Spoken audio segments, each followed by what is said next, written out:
मेरे बचपन की बात है, उम्र थी कोई 8-9 साल। मैं मस्जिद से नमाज पढ़ के निकला तो एक बड़ी भी खड़ी थी। मुझे कहने लगी, बेटा इधर आओ। उनकी गोद में बच्चा था, रो रहा था। कहने लगी, इसको दुरूद पढ़ के दम करो। मैंने दुरूद शरीफ पढ़ा, दम किया। मैंने पूछा, इससे क्या होगा? कहने लगी कि बच्चा ठीक हो जाएगा। अभी ये सारे नेक लोग मस्जिद के अंदर हैं, जब ये सारे बाहर आएंगे तो इस बच्चे पे दुरूद पढ़ के दम करेंगे, ये बच्चा ठीक हो जाएगा। और वाकई बच्चे ठीक हो जाते हैं। आज जो लाइनें चाइल्ड स्पेशलिस्ट के बाहर लगी होती हैं, बच्चों को लेकर लोग बैठे होते हैं, पहले ये लाइनें हमारे बचपन में मस्जिद के बाहर हुआ करती। मगरिब की नमाज के बाद लाइन लगी होती, जिनके बच्चे बीमार होते, लोग निकलते, दम करते, बच्चे ठीक हो जाते। क्यों? जब मैंने इस पे गौर किया कि ऐसा क्यों हुआ, मुझे याद नहीं पड़ता कि मैं कभी चाइल्ड स्पेशलिस्ट के पास बचपन में गया हूँ। हमारे दौर में तो ऐसा कुछ था ही नहीं। तो उसकी वजह क्या थी?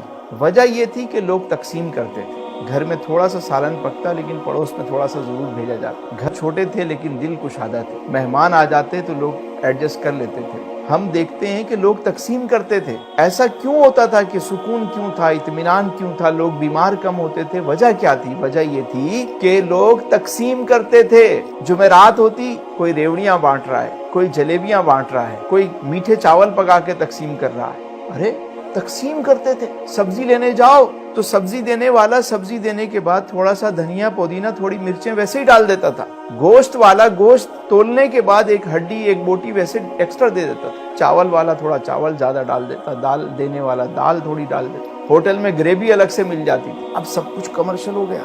आधा किलो किसी से मांगो तो वो 400 ग्राम देता है। अगर किसी से एक पाव मांगो तो 200 ग्राम मिलता है। हर चीज कमर्शियल हो गई है। याद रखिए, अगर आप खाना तकसीम करेंगे, आपका खाना कभी कम नहीं। आप किसी के लिए पानी का बंदोबस्त करेंगे, जहां पानी नहीं है पानी का इंतजाम करें, आपके घर का पानी कभी कम नहीं। अगर आप लोगों के लिए कपड़े का बंदोबस्त करते हैं, सर्दी में लिहाफ का बंदोबस्त करते हैं, आपके घर की इज्जत, चादर हमेशा महफूज रहेगी। आपके तन के कपड़े कभी कम नहीं। आप इल्म बांटें, आपका इल्म बढ़ेगा। जो चीज तकसीम करेंगे वो बढ़ती रहेगी। याद रखिए, जिस कुएं से लोग पानी निकालते रहते हैं उसमें ताजा पानी आता रहता है। जहां लोग पानी निकालना छोड़ देते हैं, जोहड़ बन जाता है, काई जम जाती, उस पानी में बदबू पैदा हो जाती। जो माल तिजोरियां भर भर के रखते हैं और अल्लाह की राह में तकसीम नहीं करते, वो माल यूं ही रह जाता है। अचानक जब वो माल निकालने की बात आती है तो माल के साथ साथ साहिब माल भी निकल जाता है उस सदमे से। देते रहें,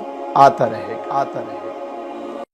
दीन की बात फैलाना सदक़े जारिया है। सवाब की नीयत से वीडियो को शेयर जरूर कीजिए। जज़ाकल्लाह।